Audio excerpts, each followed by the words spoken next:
నమస్కారం ఘంటారావానికి స్వాగతం ముందుగా ప్రధాన అంశాలు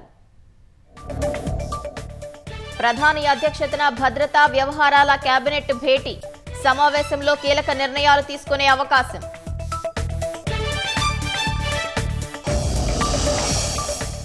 పహల్గాం ఉగ్రదాడిలో ముష్కరుల కోసం బలగాల వేట ముగ్గురి ఫోటోలు విడుదల చేసిన దర్యాప్తు సంస్థలు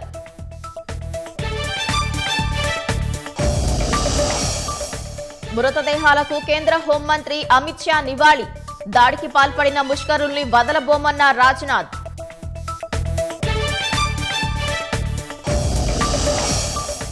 పంటల బీమా ప్రీమియం ప్రతిపాదనల సిద్ధానికి తుమ్మల ఆదేశం రైతులందరికీ ప్రయోజనం చేకూరాలని సూచనలు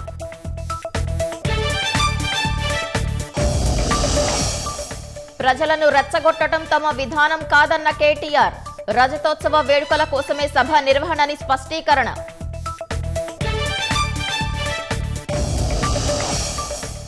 ప్రశాంతంగా ముగిసిన హైదరాబాద్ ఎమ్మెల్సీ ఓటింగ్ పోలింగ్ కి దూరంగా బీఆర్ఎస్ ఈ నెల 25న లెక్కింపు